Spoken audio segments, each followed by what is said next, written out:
Hey everybody, it's Epoxy Mike, and today we're going to go over one of the more popular questions we receive around here, how to polish epoxy. For this particular video, we've decided to enlist help of WiseBond ambassador and really good friend Jared with JarrodsWorx to show how to do it step by step. Jared is an expert artist specializing in wood and epoxy resin creations. His custom pieces are always a hit as he combines unique figurines and woodworking, finished with a beautiful polished epoxy that ties it all together. Jared's social media channels can be found in the description below and will also be posted at the end of the video if you want to check out more of his work. So without any further ado, this is how to sand and polish epoxy with JarrodsWorx. Hey guys, thanks for tuning in. Follow along while I make this Mandalorian themed serving tray / display board. I'm going to show you every step from start to finish in this two-part series. To get started, we're going to need a mold.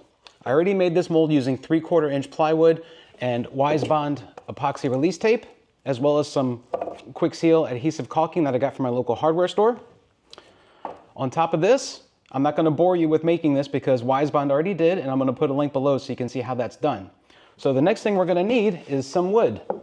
I have this 3-inch thick slab of poplar wood that's been sitting in my shop waiting for something, and this is that moment. So let's get started. Now what you're going to see with this piece of wood is that it's just a square block. There's nothing unique about it. It's very, very rough. It's right from a mill. I got this from a local provider. It's been sitting for a very, very long time. I've already checked the moisture content. It's very dry wood. So if you notice, there's no live edge. So what I'm going to do is I'm going to cut this wood to size to fit in the mold, give myself a channel in the middle for what I'm putting in the middle of it. But what I'm going to do is create kind of a fake live edge. I'm just going to cut it at a 45 or 30 degree angle down the middle, just to give an effect of having an inner live edge. And it really won't make that much of a difference because of it being that live, because we're going to have a seam in the middle of it and it's going to all be covered up anyway. So this is a good candidate for that. So we're going to go ahead and get started with our cuts.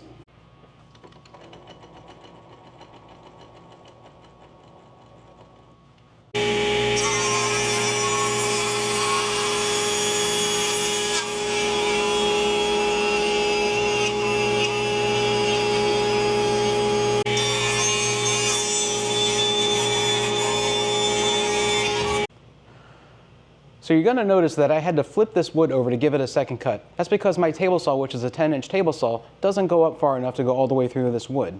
This is just over 3 inches thick. So I'm not really concerned about it. I'm going to go ahead and I'm going to cut the wood to the length that I need. After that, I'm going to run it through my planer to get it trimmed down to about 2.5 inches. Now to get the length that I need, I'm not going to do that on the table saw. I've got my compound miter saw on the other side of the shop, but I'll go ahead and do that cut there. That way I can just go straight through in one shot and be done with it and not have to worry about flipping it over and causing any other brain damage. So we're going to go ahead and do that.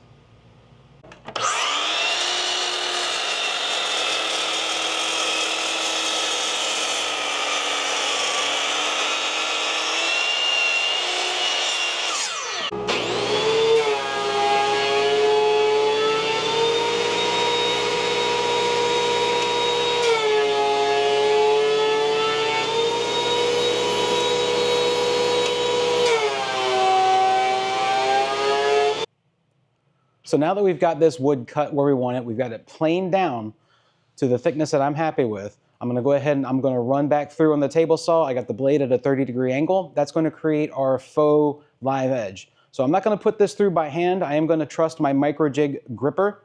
Got a little face on here. I love this little guy. This thing is going to save your hand. Trust it and use it. Let's see what's going to happen.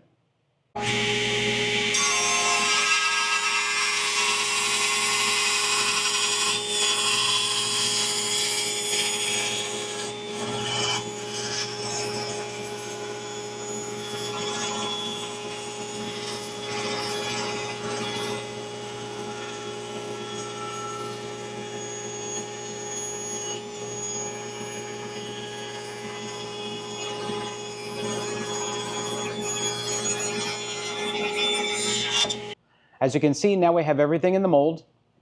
I've got it elevated off of my work surface so I can get the clamps on it to hold it down. The wood needs to be sealed before you go pour any resin. So with that, we're going to use the WiseBond Quick Seal. It goes on relatively fast, good even coverage, and it has a 2 to 3 hour drying time. After that, you can go ahead and pour your deep pour layers. Now this stuff is a 1-to-1 mix by volume. We're going to mix up 4 ounces of this.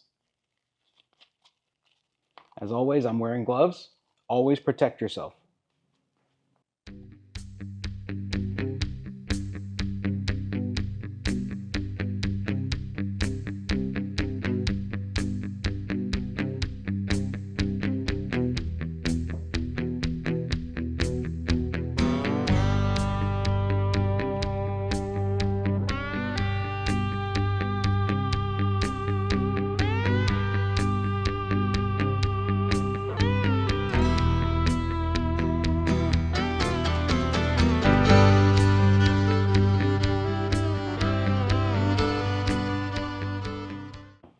Now that we have this all mixed up, I'm going to go ahead and do a brush on coat with just a cheap brush that I got from the local hardware store.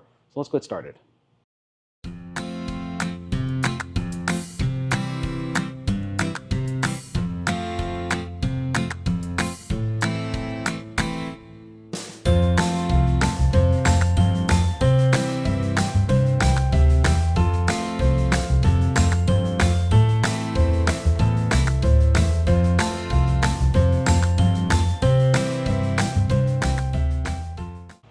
Three hours has passed and this is fully dry, ready to go. So we're going to go ahead and we're going to mix up some WiseBond Deep Pour Epoxy. So the WiseBond calculator for their Deep Pour Epoxy is on their website, and you're going to see a screenshot in just a second here. You put in your parameters and it'll show you exactly how much resin you're going to need. Based on my calculations, I need 33 ounces of resin. I'm going to go ahead and mix up 36 because this is a 2-to-1 ratio. Let's get started with that. As always, we are wearing gloves. Got to protect yourself.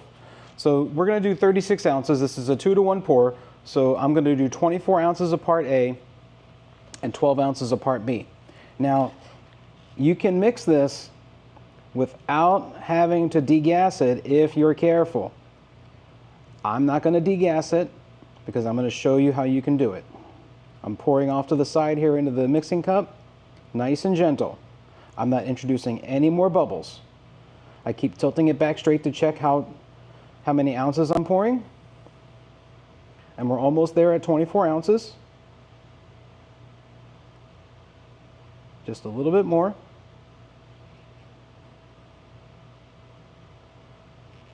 And perfect, we're at 24 ounces.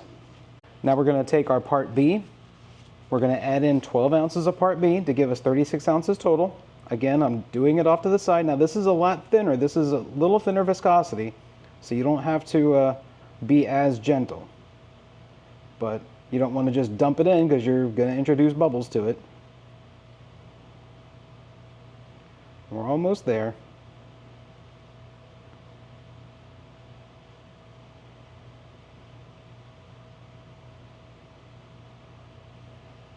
And just a little bit more.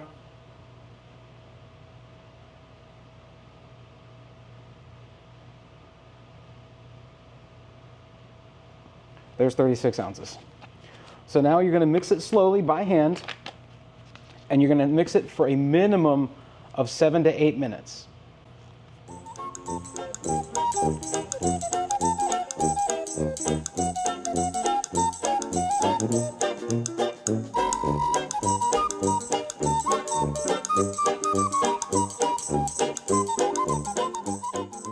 A few moments later. Now that we've got it mixed up and it's looking good, we're going to add 2 components to it. I'm going to use a little Wise Glow. It's actually a white powder, but it's got a little bit of a glow component to it. I'm going to use a little bit of their Great White dye, and that'll give this a white base for the piece. Now a little goes a long way with this stuff, so we're just going to add just about that much. Just a squirt, that's all it needs. For the powder, we're going to use a little bit more. We're not going to go overboard. That's all we need to put in it. And then we're going to mix it just a little bit more by hand, and we'll be good to go.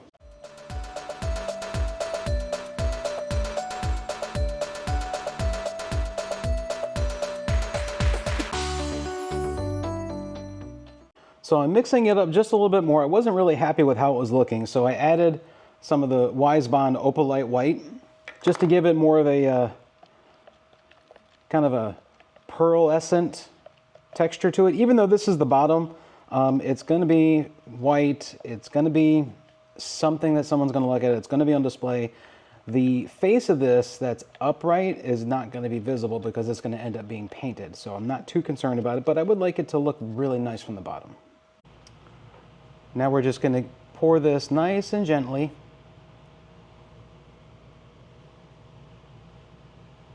You don't want to just dump it in. Start around the corner and just let it flow. If you're dumping it in, you're just going to introduce bubbles to it, and you don't want to do that.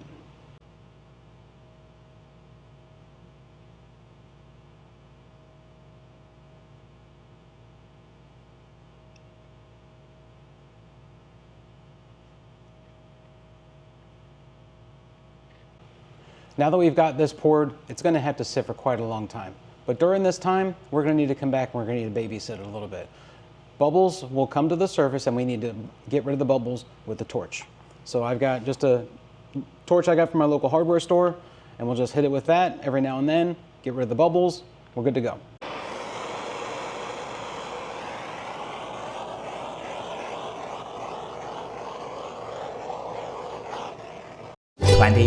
Hours later.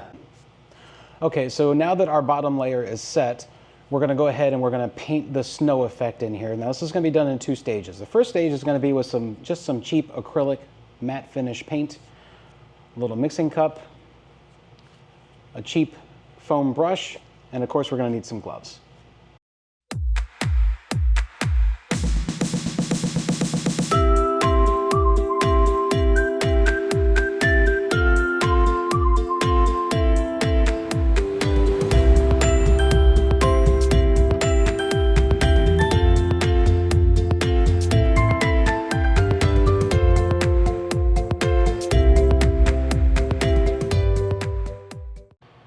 Now what I like to do here is I like to dabble like this, and this will give us a bit of a texture with the foam brush. Now this is an extremely tedious process, and it does take some time and a lot of patience. So I'm not going to bore you with going and showing you all of this, so I'm going to go ahead and just get this done, and I'm going to show you what it looks like at the end. So now we've got our white paint down, we need to add some texture to it. So I'm going to use this Model Train synthetic snow that I got from Amazon, just some cheap white powder, haha. Got it in this little cup already. I'm going to mix up some bar and tabletop epoxy from WiseBond, and we're going to put it together, and we're going to make this into like a medium paste. That'll get us coverage in here. We'll add a little bit of texture to this, and then we're going to do a sprinkle coat on the top of this with the synthetic snow to lock it all down.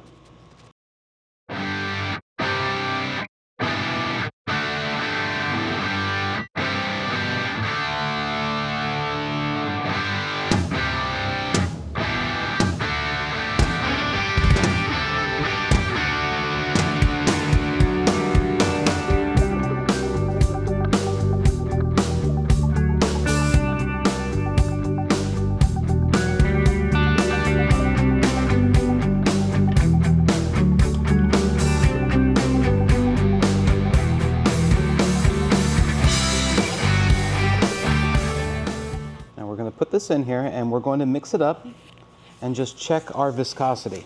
I don't want this to be too thin, but I also don't want this to be too thick. You want to make sure that when you're mixing this up that all of the powder is mixed in with the resin. This is just going to be a disgusting thick paste. Kind of looks like some gross thin grits. It's actually kind of nasty. And this is why when we're doing this, we need to wear gloves. Now to prepare for this, I've got my mixture of my snow, I've got some extra snow, and I've got a foam brush. There is no technique to doing this. I'm literally just pouring this in and I'm going to spread it around. It is just like a thick paste. Well, not super thick, but thick enough. So we're just going to dump this all in here, and don't worry about piling it up because we're just going to spread this around. And using the bar and tabletop resin like we are, this gives us a solid 45-minute working time, so we have plenty of time to get this going. So like I said, we're just going to take this, we're going to spread it around. There's no rhyme or reason, there's no technique, you're just spreading. I'm going to get it up on the sides as well. And you can see as I'm putting some pressure with this foam brush that you can see the texture coming up here on the sides. Now this is not going to stay here, I'm going to have to keep working it, and then once I sprinkle in the synthetic snow, it will lock this all down. I've done this same technique with some of my other pieces where I've done some snow features, some sand features. I've never done it on something of this size, but I have done it and I've had the results. So, there we go, just getting this spread around. We'll get it up on the sides on here as well.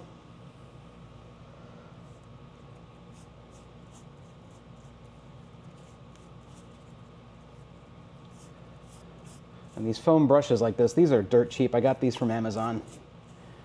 I probably got about 100 of them, probably for like $8. Super cheap. So you see I've got full coverage now, and I'm just going to add a little more of my own texture with this foam brush. And you can see it's just helping the grains stay at the top of this. And I gotta kind of do this fast just to keep this from settling.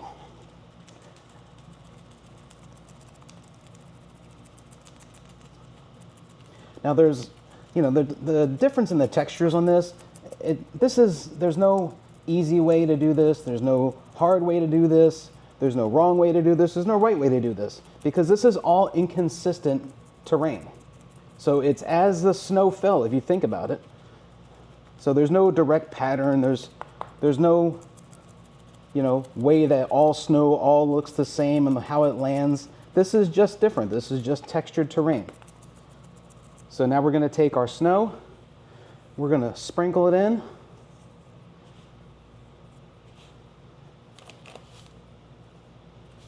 And this is just going to stick to the resin. Now, I'm using this in a lot of excess, and it doesn't matter. This is literally whatever does not get absorbed and adhered on the sides and the bottom is going to just get poured back out. It's not going to stick, it's not going to stay, and it's coming right back out. But I'm just looking for any glossy areas where I'm missing, and I think we're going to end up being pretty good here. I'm looking at this, and I'm very happy. I just started using this technique on a couple of recent pieces, and I am very happy with the results I'm getting with it. This isn't something that anybody taught me, nothing I found. I just said, hey, let me just try this, and guess what? It works. So there we go. Maybe a little Salt Bay there. So now that we've got this all spread out here, all I've got to do is wait. We're going to let this dry, and then we're going to dump out the excess. While this is curing, let's take a minute to talk about what we're putting in this. So I like using on a lot of my pieces these little miniatures from the Star Wars X-Wing board game. It's a role-playing game. The detail on these ships are quite amazing. 9 times out of 10, they need no painting or weathering. So we're going to be creating the scene with the Razor Crest being chased by 2 X-Wings. This was in the 2nd season of The Mandalorian. So what I'm going to do is I'm going to suspend the ships on a clear post. These posts will virtually disappear. These posts are made from the same resin I'm going to cast with, which is WiseBond Deep Pour. So I use a smoothie straw. It has to have a specific texture on the inside, otherwise you're going to get, it's either going to be too translucent or it's going to be too transparent, and you have to have the right amount, otherwise it'll be way too visible. So what's going to happen, I'm going to shave this down a little bit so the ship can be attached right there, and I'm going to cut this down to the right height, which this is realistically only going to be about 1 inch tall. We're only doing about a 2-inch thick pour.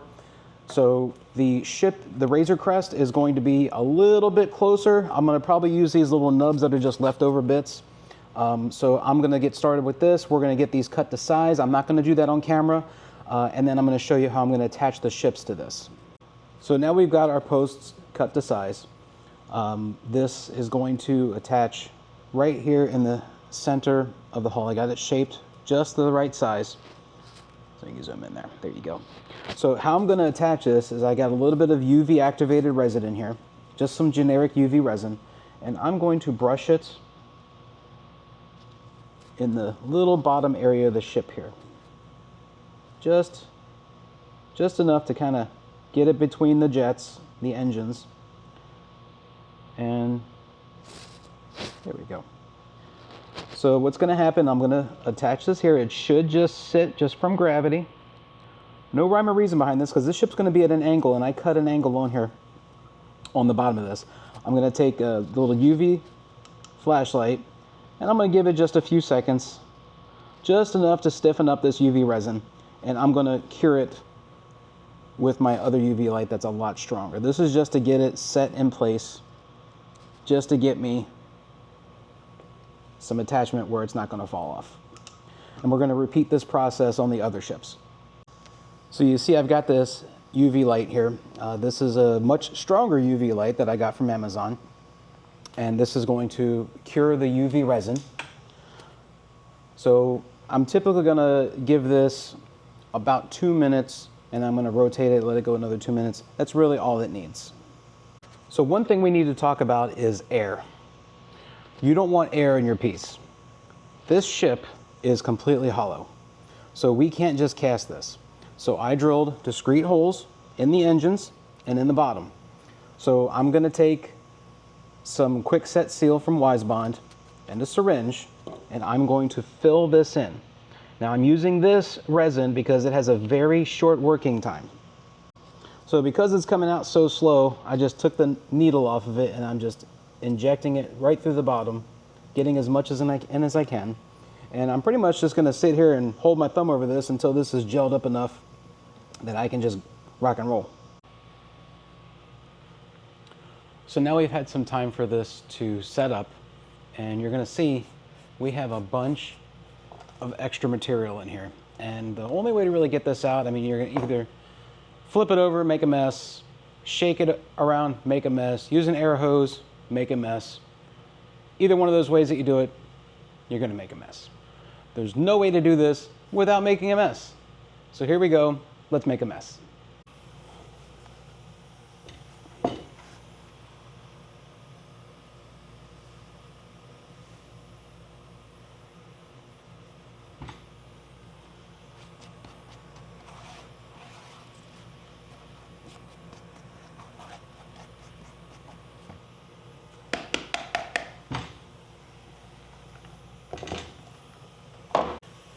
Now I put a silicone mat down when I dumped this out, and this is good usable material, so I got the silicone mat, got it held in place, probably lost a little bit of it, that's fine, but I'm going to reclaim it and put it back in the container.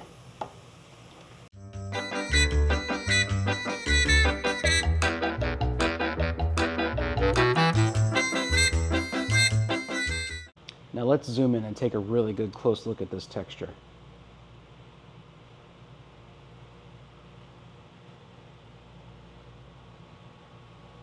That is about as good of a snow texture as you're going to want in any kind of piece that you're working on. Absolutely beautiful. So we got our ships in a general location where we want them. There's no rhyme or reason exactly where I'm placing them. So if I end up putting this one over here or this one over here, it doesn't matter. So you can see I've got the Razor Crest ready to go. I've got the clear posts on it. These are attached again with UV resin. But we can't just set them in here and rock and roll. We need to take a couple of measures of precaution first.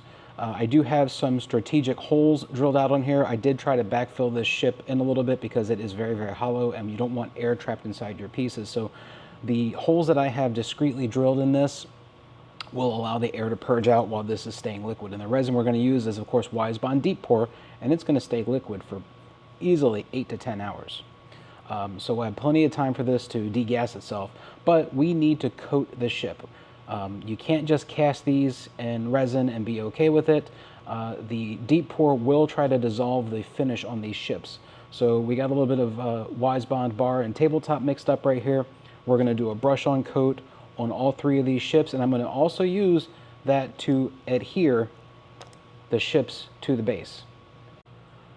So you can see now we've got the ships coated and glued down exactly where we want them. What a great scene.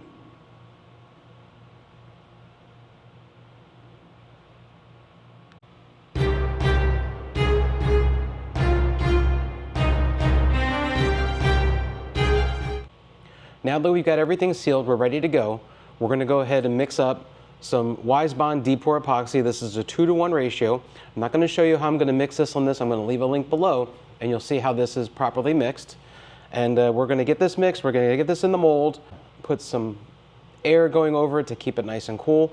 Now, on the WiseBond Epoxy website, they have a deep pour calculator, which I'm also going to put a link in the description, where you can put in your dimensions and it'll tell you exactly how much you need. Now, I have a tapered inset part of this mold, so what's going to happen is I'm going to kind of go in between the settings on what this is going to be.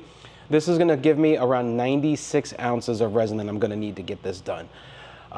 Give or take a little bit extra. I've got about a 1/4 inch of extra play on the top of this, and we're going to put the air over it to let it go ahead and cure at atmosphere, but we're going to go ahead and get started with that.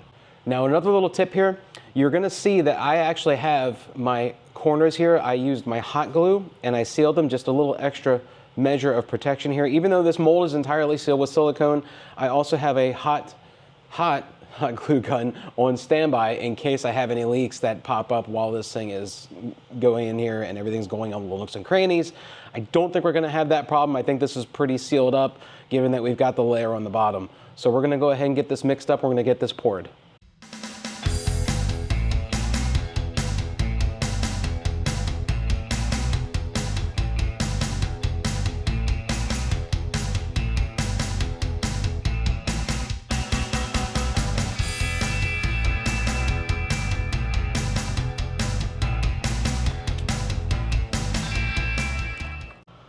So now this is poured and it's looking great. We're going to have to put a fan on this to keep this nice and cool. So that's just going to ensure that this thing doesn't overheat. It's only 96 ounces. It's really not that big of a pour. It's a 2-inch pour. It's nice and level. It's flawless. There's no bubbles. I degassed the resin. We're good to go. So I'm going to go ahead and get a fan on this and I'm done for the night. So here's my fan, just a little desktop fan. I've got it on low speed. You can see it's moving some of the resin.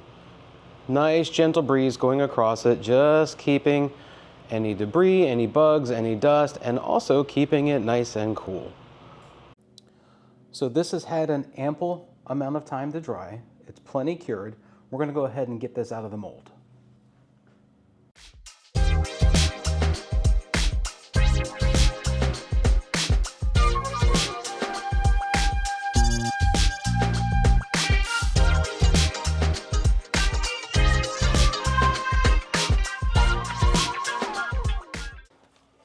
Let's get a good look at this.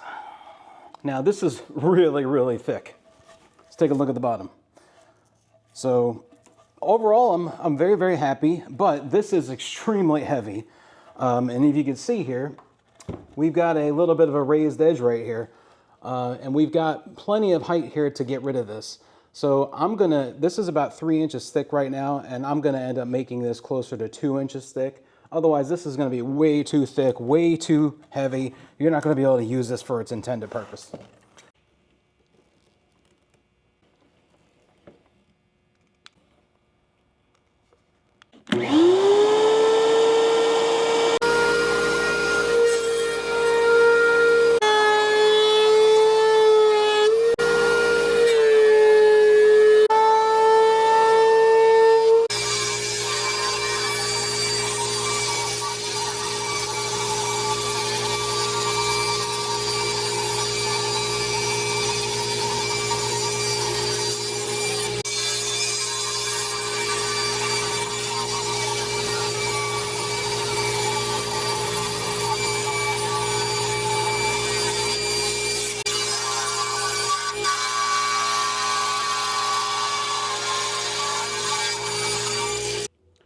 So now we've got this piece squared up.